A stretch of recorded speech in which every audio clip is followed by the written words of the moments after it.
He has a belief that says that he can help to change the world, that one person has that ability to make a difference. And in that light, he has committed himself, and I think Etta has too.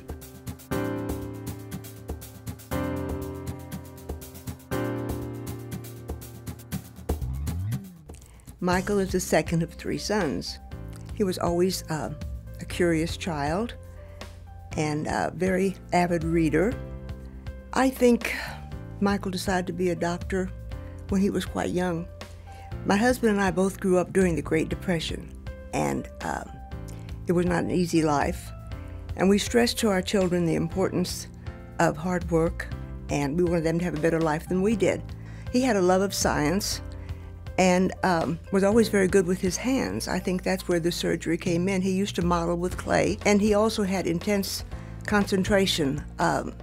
Nothing seemed to faze Michael. He was always kind of in control. And I think those have helped him in his good fit as a surgeon. We met. It wasn't horrible, but I was like leery about blind dates. I was really kind of wanting to hang out with my friends and everything, but he was very persistent. He called me again, even though I probably wasn't the sweetest person that day. And he just kept calling. Michael told me to stop being in plays after we got married because every time we were in a play together, I was pregnant. So after 3 kids, he said, that's enough. It was great growing up with a doctor because if I ever hurt myself, he was always there to help me and then go, oh, that's nothing, I've seen worse at work. He's very, by the book, very clinical, he's a professional. And then he comes home, he takes the stethoscope off and, he's goofy, silly dad. Just a typical guy, except, he goes and cuts people open for a living. Also, anytime we'd be eating dinner, somehow some sort of surgery would come up, and he would generally demonstrate on his food, just if this was an intestine, then you just do this, pull it out like this. I'm like, so pasta's out for me for the rest of my life, thank you.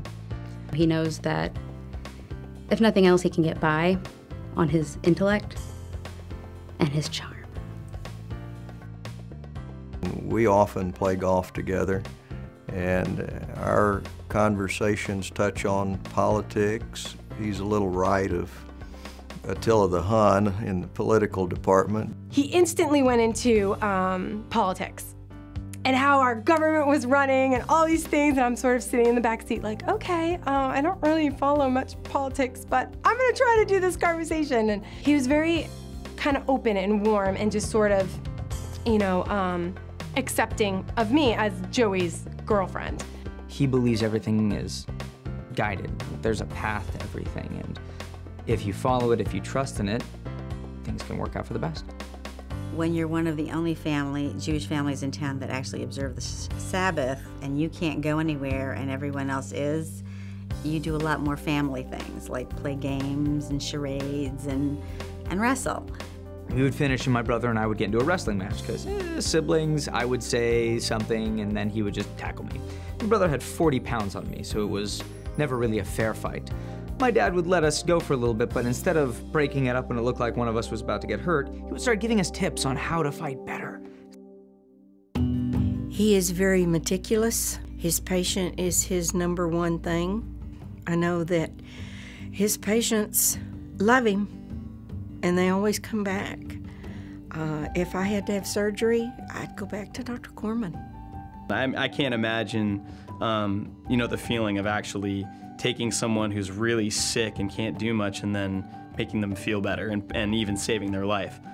So I'm sure, he gets a lot of good karma from that, I can't say that he's a better physician now than he was before, but he's certainly more cognizant of the fact that God is holding his hand.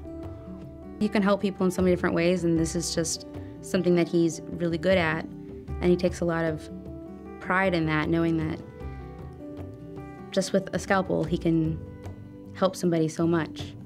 If it wasn't this, I'm sure he would try to find something else that he could do to help people. Just, he likes being that person. If somebody doesn't get to go home to their family, that's sad for him. And when someone young comes in and something's really horrible, he comes home and he feels really bad. And we have a Bob. Bob is a punching dummy. And he'll come home and he'll just punch it and he'll go, sometimes life isn't fair. So he feels it. And I think the patients feel that he feels it. Well, he loves karate. And the story I heard is that he started it because my mom was tougher than he was when they started dating. And she didn't want to marry someone that she could beat up. He came to my karate school in 1987. And I asked him when it was time to stay with it, I said, how far would you like to go in karate? Do you see yourself staying with it? Absolutely, I do. And now he's a 5th degree black belt. I don't know if he's ever been in a fight though. So I mean, you know, he has all this knowledge. Maybe that's why he does it. Maybe he wants to get in a fight secretly to try it out and see. Oh, that's something pretty common with short people. I can attest to that. So. When he's out there, he'll throw down one of these 6'7" or 6'9" guys, and he'll just jump around like a little boy. And he goes, I love this, I love this. And I said, Michael, don't you hurt anybody, you know? You know, he'll come up and be like, hey, come here, I learned something, I just want to show you. Just grab me right here. And I'll be like, oh, okay, Dad, and you grab him, and then the next thing you know, my dad's like pinning me to the ground, and I'm like, okay, stop it. So he likes to beat up on his kids too, you know? Well, as Richard Morris says, there's 2 types of people. There's sheepdogs and there's sheep. You know, not everybody can be a sheepdog, so just get behind Michael if the wolf comes. He's a warrior in that he has no fear. And he has no fear because fear is caused by not knowing. He does know how to take care of himself. There's no fear there. He does know how to care for and love his family. There's no fear there. He's truly fearless. Well, it's like living with Jack Bauer. We talk about guns, we talk about martial arts. I think he would like to be like a commando or something. You know, I have to assume that with, you know, the martial arts and the guns and everything. I mean, I think he would like to see some action if he could. But realistically, I think he'd be an amazing teacher. He's a natural leader. If he's ever put into a situation where somebody needs to take the lead and nobody else has, he's not going to grab leadership, but as soon as there's a void, he's right there to fill it. My daughter Layla, she's 15 months old now, she's got him completely wrapped around her finger. You know, he picks her up, his face turns bright red, so he loves being a grandfather. My husband was a very intelligent man. He was also very compassionate. He would be so proud of the kind of man that Michael's become, and my other sons too. I wish he were here to see it.